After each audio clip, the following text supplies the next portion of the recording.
Welcome back to another episode of Am I Doing This Right? I'm Corinne Foxx. And I'm Natalie McMil. And we are best friends, confidants, millennials, and the hosts of Am I Doing This Right? A life how-to podcast from the perspective of non-experts. And each week we cover a new topic and we drink a new bottle of wine. Yes, Nat. And we are going into the depths of something. We did promise you guys a while ago. We did. We're talking the ABCs of NFTs and how to invest in crypto's latest trend. We're going to be talking about what is an NFT. If you guys don't know what it is, don't even worry about it. We had no idea. We're going bare bone like we did with the crypto episode. This is layman's terms. This is level 0. 0.1. Yeah.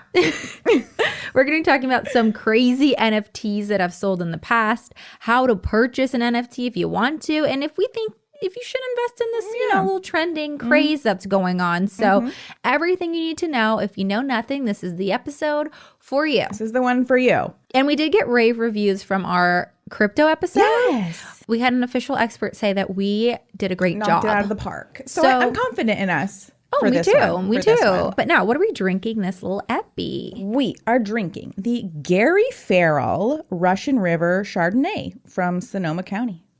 Gary Farrell. Gary Farrell.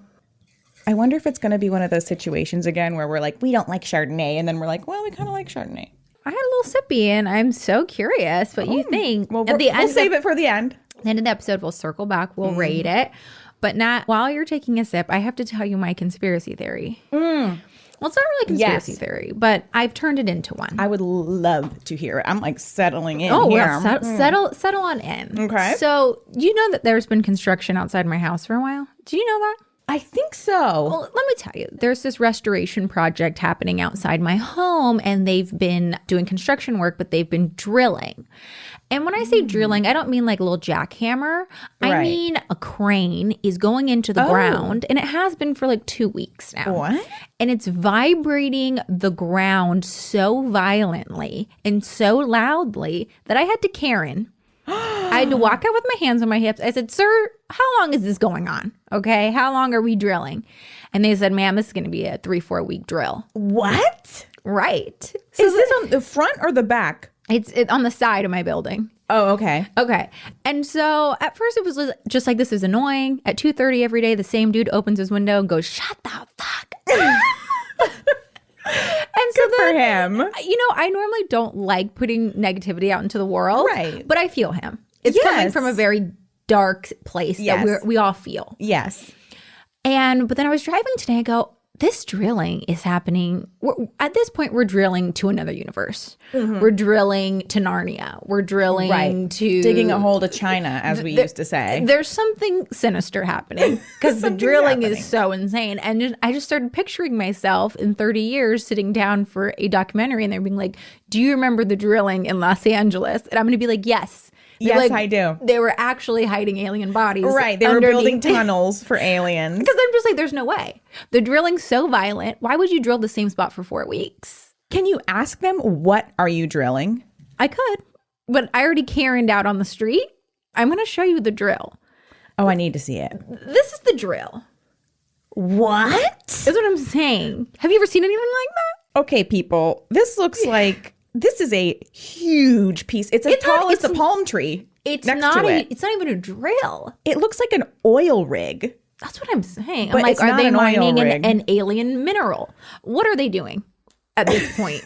It's crazy. At this point, it's not a restoration. It's a conspiracy. And does the FBI need to be on this case? They probably already are. Right. The FBI is behind all the conspiracies. That's true. That's true. So if you guys want a fun conspiracy, 30 years, catch me on the Drilling of Los Angeles docuseries. Yes. And I will be doing an interview and a statement. 100%. I definitely see that for you. I definitely see that for you. I really just needed to air my grievances live for everyone. Because you did. This is actually, if it's not an alien conspiracy, it will drive me to the insane asylum. You're going to have one of the two. You're going to have to update us whenever things progress. Okay, I'll let you guys know. Yeah, let us know. I'll let you guys know. But in the meanwhile, let's get into NFTs. Whew. Well, we promised you guys a while back that we would do this episode. And if you haven't listened to the previous episode on cryptocurrency, you can go back right now and listen to that. It's episode 58, and it's called Decoding Crypto, a Preschooler's Guide to Digital Currency. And this makes sense that it's because that's preschoolers. Yeah. And then this is ABCs, which is like kindergarten. So it's like now we're in kindergarten level. Yeah, we've moved up just a hair. And so in that episode, we really laid out all those basic facts on crypto and how the technologies are even in existence. But in that episode, we just very, very briefly touched on NFTs, and we said we'd circle back, and we did our research, and we're here. We are here, and we are going to dive into it. Yeah. So now, okay, let's just first start again. ABCs of NFTs. What is an NFT? Yes. Okay. An NFT, it stands for non-fungible token, and it's a unique unit of data employing technology that allows digital content, so from videos to songs to images, kind of anything, that it can become logged and authenticated on cryptocurrency blockchains, primarily Ethereum. Okay.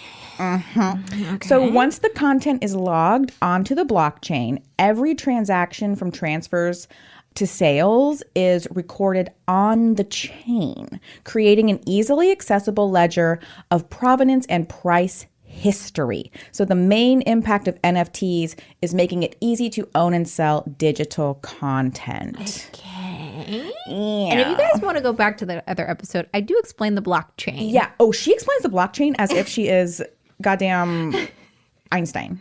It's incredible. Okay, so a little bit on the history of how we even got here. So the history of NFTs and the man who first created one, Kevin McCoy, began on May 3rd, 2014. He minted his non-fungible token Quantum way before the crypto art market exploded. So Quantum is, I saw a picture of it. It's this like pixelated image of an octagon filled with denoting circles, arcs, and other shapes. It's like it looks like, remember when Mac had those screensavers that like kind of moved and changed? Do you remember that? Like Magic Eye. Remember those books, Magic Eye? I don't know what that is. Oh, you would like look at it and it would turn into something else? Okay, it's something, it looked like that. Okay. You know, I'm not gonna lie, it's not that impressive. I've seen things before like it. But as of today, that one-of-a-kind quantum art piece is on sale for $7 million. Right. Yeah. Okay. So the market for NFTs ballooned in 2020, climbing to a market cap of $338 million from about $41 million in 2018. Okay. So to understand NFTs, like we just said non-fungible token, but like what the fuck does that mean? What the fuck is, how is it not fungible or fungible? What is, I don't understand. We have to understand what fungibility is. Yeah, because I don't know. So fungibility is the ability of an asset to be exchanged or substituted with similar assets of the same value. So a simple example of a fungible asset is currency. So say you have like 5 $1 bills in your wallet. Okay. You might not want to carry around 5 $1 bills for whatever reason. Mm-hmm. So you can exchange those bills for one $5 bill. Yes. Okay. And you still, the value of your money is still $5, regardless of the fact that it's in a different form now. Okay, I'm following. So that's fungible. Non-fungible assets are the opposite. Each one is unique and can't be substituted for something similar. For example, like the Mona Lisa, it can't be swapped out for something similar, like a Mona Lisa poster. Right. That is the Mona Lisa. That is the value. Nothing else is a substituted value for it. Okay. So like another example is like a Bitcoin. Bitcoin is fungible. You can trade one Bitcoin for another Bitcoin and you'll have exactly the same thing. A one-of-a-kind like trading card, like a baseball card, like that's non-fungible. Like if you traded it for another card, you'd have something completely different. Okay, I'm following. I'm tracking this. So the only comprehensive study of NFTs published so far, because again, this is very new, it collected prices from 2017 to April of 2021 and reported that $15 was the average sale price of 75% of NFTs, with only 1% reaching prices higher than $1,500. So that, 7 million situation. That's not all NFTs. It's a rarity. It's a rarity. But this data, however, should be taken with a grain of salt. It is heavily skewed because the majority of its data points hail from a time before NFTs were adopted at the current scale. Oh, okay. I will say my assistant, Danielle. Hey, Danielle, by the way. Hey, love Danielle. her. She said that she was like on this app where she was trying to get like a rare NFT, but like she could never get it. But yeah, that's what I'm saying with like only 1% are higher than 1,500. So it's like, I love you, Danielle, but I think your odds are low. The odds are you're gonna get striking the like rare a NFT. $28 million thing.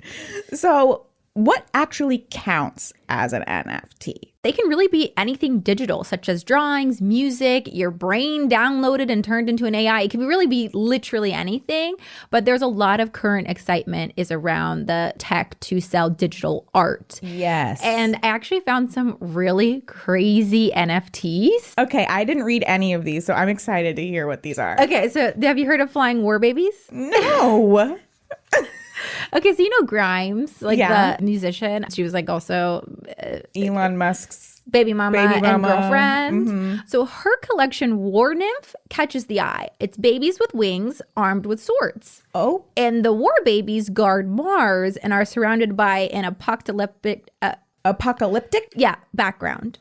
This is very Grimes, very on brand. And so there were only 10 of these digital artworks, and she sold them in 20 minutes for $5.8 million. What?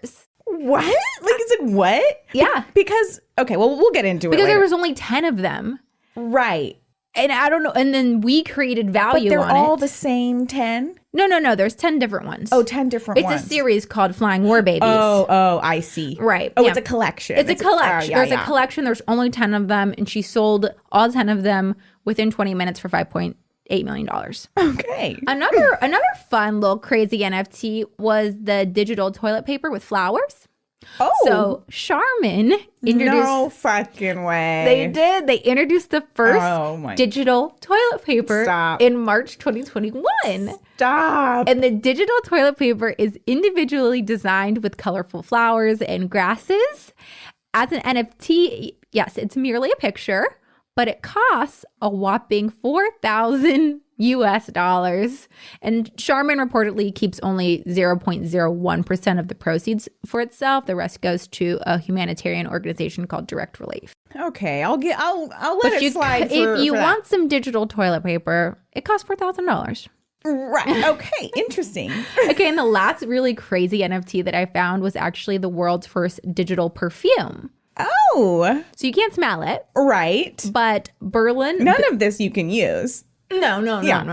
It's digital. Right. But Berlin-based Look Labs is offering its Cyber Eau de Parfum. Oh, love the flavor. In digital form only, though. Okay, it's the world's first digital fragrance. The inventive developers have used near-infrared spectroscopy to scan the packaging, the bottle, and the fragrance of the perfume. And this created a digital image of the fragrance. The molecular wavelengths of Cyber Eau de Parfum sold as an NFT for $18,000. So they scanned the molecule and it made a rendering. And then you can buy the perfume, but you can't wear it. Right. And it costs $18,000. Right. Ooh, that's really very interesting. So here's the thing, though, about NFTs. And while you were talking, people may not know kind of like, well, who owns what? You know what I mean? Like with the Grimes thing, it's like, there's 10 of these digital artworks. It's like, oh, but you own it, but you don't actually own it. Let me explain. Okay. So a common question that people have when discussing NFTs is, why would I pay for something that is free all over the internet? For example, an NFT of a clip of LeBron dunking. Yeah, those are really big, like the sports memorabilia. Yeah, that sold for $208,000, even though the clip has been viewed millions of times for free, just like on YouTube. But the NFT's value actually lies in the fact that the purchased clip is the quote-unquote official clip of LeBron dunking. However, this is where it gets a little tricky with the NFTs. When someone buys an NFT from a creator, they obtain ownership in the sense that it becomes their property. After all, an NFT is a digital certificate of ownership representing the purchase of a digital asset traceable on the blockchain. But the NFT holder does not have any other rights to the work. So like if I were to purchase the LeBron clip and then like someone else viewed it, it's not like I would get a licensing fee for that. Right. Okay. Right. If somebody else watches it, you don't get paid. You can't license it out. You simply own it. That's it. However, ownership will be coded into the blockchain that the buyer is the initial owner. And then every time it exchange hands, so let's say they sell it, the next owner will be added to the running quote unquote digital receipt on the blockchain. So imagine a long ass CVS receipt.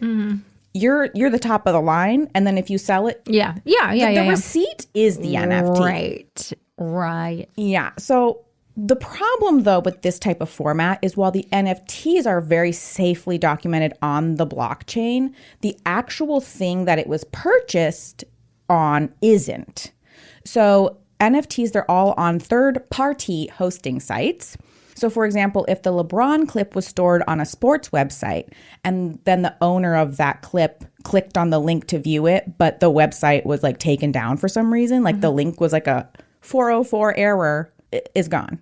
There is no way. It's a similar thing with if you listen to our first crypto episode about how like if you lose your password, it's all gone. Yeah. So similarly, if the actual clip is no longer on the internet, that's it. Okay. Yeah. Okay. This makes sense. Well, if you're interested in purchasing one, maybe we can go through how to buy an NFT or how to even get one. I know. I'm very curious. I have no idea. So like you were just saying, most NFT transactions actually take place in a dedicated marketplace. Most marketplaces currently use the Ethereum network to power their transactions. So you will need Ethereum's native token Ether to buy an NFT. So you have to have Ether to purchase the NFT. And if you don't have it, you can open an account with an exchange like Binance or, Coinbase. There's a lot of ones that you can like purchase. Step one, you got to purchase an Ether to purchase the NFT. Okay. And then so that's that whole preschool to kindergarten. Yeah, exactly. Okay. Exactly. And then you also need to set up a crypto wallet compatible with Ethereum, which we talked about in our crypto episode. A crypto wallet is a digital address where you can store cryptocurrencies, and you can, again, open them on something like Binance, Coinbase, CoinDesk, things like that. Okay. So choose the marketplace that you want to buy that NFT from.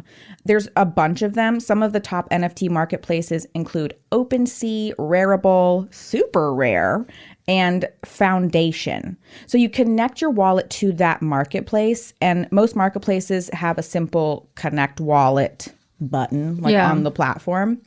And then you basically just browse the little marketplace and you choose the NFT of your liking. And most marketplaces have an auction system set up for purchasing them. So you'd have to bid. Yeah. Also, my assistant Danielle was saying that they have drops sometimes. So like new art drops. She said like she was looking for, it was like comic book covers. And she said like, at 8 a.m. there's new drops. Okay. And then people start bidding. Yeah, exactly. It's like an eBay thing.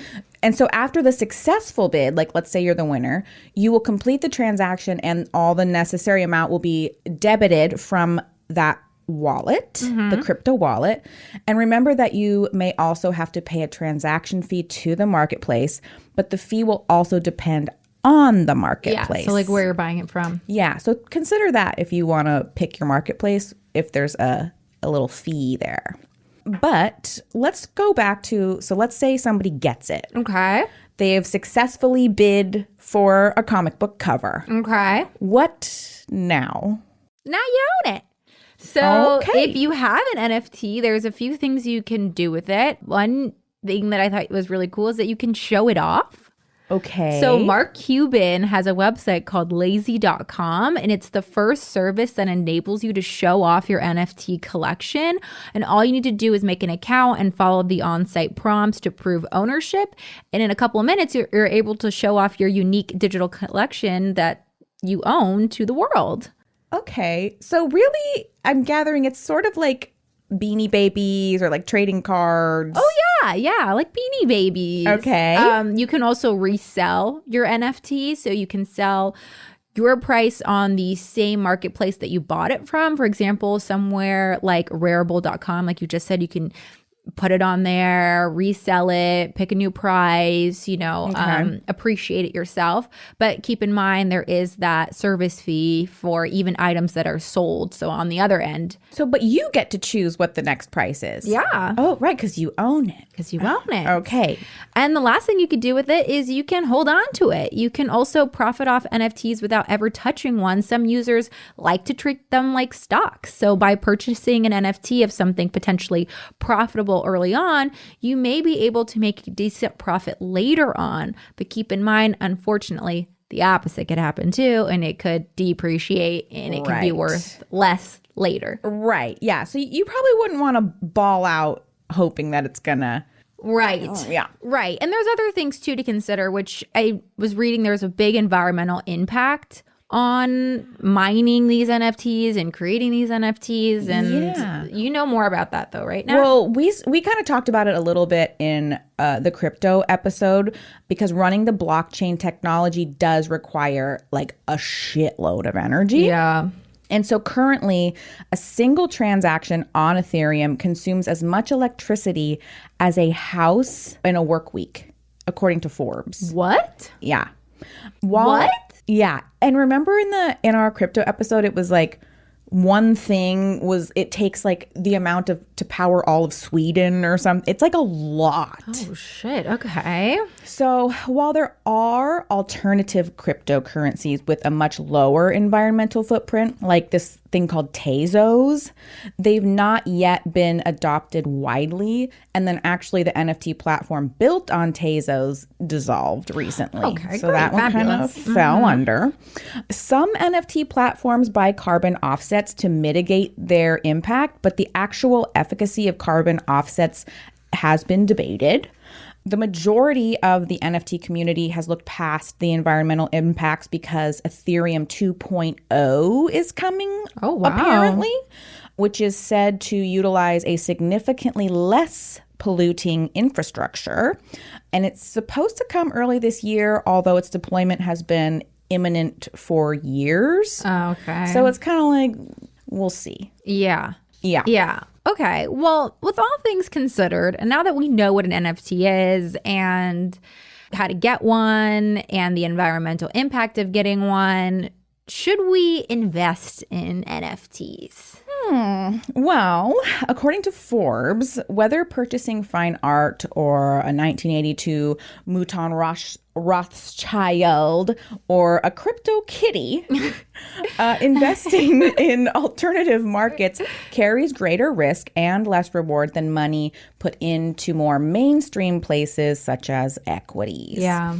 And the NFT market is largely speculative and probably will have the wild price swings their crypto cousins have experienced over the past couple years. So Bitcoin, for instance, goes for around $50,000 today, but a year ago it was worth less than a fifth of that. So it's like it could go up, it could go down. It's all about scarcity too. Like the NFTs are like the sense of scarcity. Like I have to buy it. Like collectibles, right? Yeah. Like Beanie Babies. Yes, like Beanie Babies. When the Diana Beanie Baby was like $10,000. And now it's just like, it's just a Beanie Baby. Yeah. So, okay. Our advice is to play at your own risk. We said this at the end of the crypto episode as well. So if you're interested in NFTs and like to be on the forefront of new technology and trends, go for it. Yeah. But don't invest anything that you're not willing to lose. Yeah. And like we always say, have everything in place first. Yeah. Like if you're strapped for extra cash, we always recommend padding up your emergency fund, retirement accounts first before any investments. And on a personal note, we think you should have some great stock and index fund investments as well. Yes. Start there. Before you dip your toes into crypto and NFTs, like we need to be really solid. Yes. This is our fun money to play with. It's like if we lose it, we lose it. And I'm sure there's people listening to this like, no, NFTs are the world, crypto is the future. But like, we don't know that and we can't recommend that on the podcast. Exactly. People are very passionate about it. People get really crazy. They get very crazy about it. And like, hey, more power to you. Because they have a lot of money in it. And they're like, it has to go well. Yes. But, we're a little more risk averse. Yeah. So if you're feeling super secure and want to get frisky, there's no reason not to buy yourself a little cutie NFT, one that makes you happy, makes you smile. Crypto kitty. A little crypto kitty. Whatever that is. I don't know what it is. Well, we hope you guys have a better understanding of what NFTs are, how they gain value, and how to invest in them if you choose to do so. Yeah. That wasn't bad. It was like ripping a Band-Aid off. I think our listeners are going to have a better understanding as well. For sure. I certainly do. Oh, for sure. I know. We wrote this episode out, but then actually saying it out loud, I feel like I understand it even more. Me too. If we invest in an NFT, we'll let you guys know. Let everybody know what it is. What it would even be. Actually, should we talk about our hottie of the week? Because I find this NFT situation hilarious. Do you want to introduce it? I want you to introduce it. Okay. So our hottie of the week this week is Mr. Shawn Mendes. Shawn Mendes. I was surprised we haven't had him yet. I know. I used to have a big thing for Shawn Mendes, and I still do. But he's your type. He's my type. Yeah. I have a type, and it's just tall brunettes. They get me. Mm-hmm. But okay, so the reason we chose Shawn Mendes is not because he's a tall brunette, but because he auctioned off an NFT collection of digital clothing, including a virtual copy of his guitar and a vest that he wore to perform in Mexico City. It is not the vest. It is a digital version of the vest. So buyers are able to wear these items on personal digital avatars. Like Neopets or something. And then all said and done, that NFT collection sold for over $37,000, and Mendes donated his portion of the proceeds to the Shawn Mendes Foundation Wonder Grants, which we looked into, and it gives grants to young activists who want to start their organizations and need the funds to do so. So I love that. We love that. We love Shawn Mendes. He's unproblematic. Yes. And I'm just very curious who owns his virtual guitar and his virtual vest. I really would love to know. And who was wearing his virtual vest? Who was wearing the virtual vest? Also, can you play the virtual guitar? Oh, wow. I don't know. And also, where are the avatars located? Beats me. Okay. I don't know. Do you have to buy an NFT of an avatar to then have the NFT of the vest? And I don't know how you would put the vest onto the avatar. I don't either, because you really don't own it. It's really just the receipt. I don't know. It says that they were able to wear the items. Good for them. Good for them. I love that for them. So let's go ahead and rate here. Okay, what's the wine again? It's the Gary Farrell Chardonnay. Okay. One of the Sir Shawn Mendes.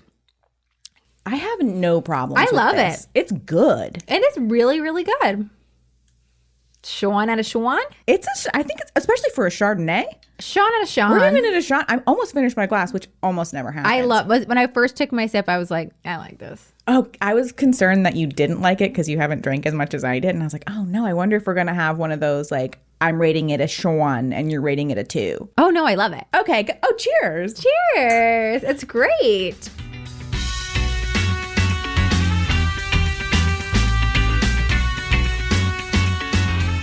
All right, this is the part of the episode where we play a little wrap-up game, and this week we're playing Citizens Arrest. Citizens Arrest. Dun, dun, dun, dun, dun, dun, dun, dun, dun. dun. We still need a theme song. Anybody, send one in.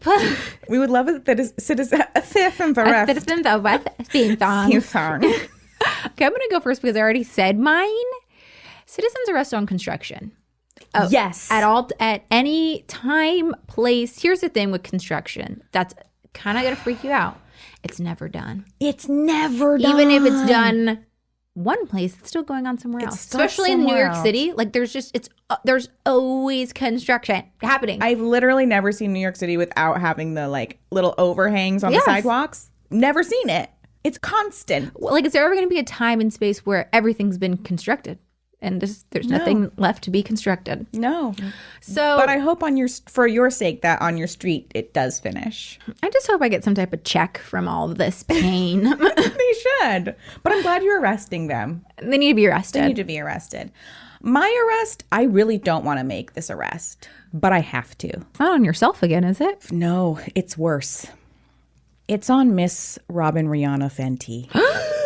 I know. You're gonna citizens arrest Rihanna for the album. Where's the album? Where's the album? I can't go on living much longer without the album. You know what? Since when was her last album released? I'm really into conspiracy theories. The world has kind of gone to shit since her last album. Oh, I connected this to when Prince died. I'm like, there's not been one good thing that happened since Prince died. Yeah. But I like where your head's at. Her last album was 2016. That's insane. Auntie was 2016, and I'm not gonna. Since 2016, the world has gone to shit. It's truly gone to shit. Yeah. Wait, let me see what date. And this is why January 2016. Oh, Miss Robin. I feel you. Is it Rihanna's fault that the world has gone to shit? It's because it could be her music is not healing the world. Exactly, and that's why I must arrest her. That's fair. That's fair. That's very humanitarian of you. Yeah, I know. And we love her. We love her, but she's got to go to jail. She does. Until that album comes out, then we'll release her. Then she can come out. She can finish the album in jail. Okay, well, you guys, don't forget, we have a really fun newsletter that we send out every week, so you can't miss an episode, or you don't miss an episode. And I'm thinking of including a fun fact, like totally off topic fact about me and you in the newsletter that only goes out to our AMIs. Ooh, fun. So if you sign up, like a get to know us. Yes. If you sign up on our website, amidoingthisrightpod.com, you can get our newsletter and receive our fun fact. Ooh, I love that. Our secret fun fact. I saw an episode of something the other day and they were like, what was your first concert and your best concert? And then I was like, oh, that's a good, I should ask Corinne that. Okay, maybe that will be in our newsletter. Our first concert and our best concert. Yes. And lastly, don't forget to rate and review our podcast. We love reading your reviews, and we will read them on the pod. We will. If you guys leave a nice one. So we'd love to see it. And we'll be back next week with another episode. Bye. Love you guys. Love you.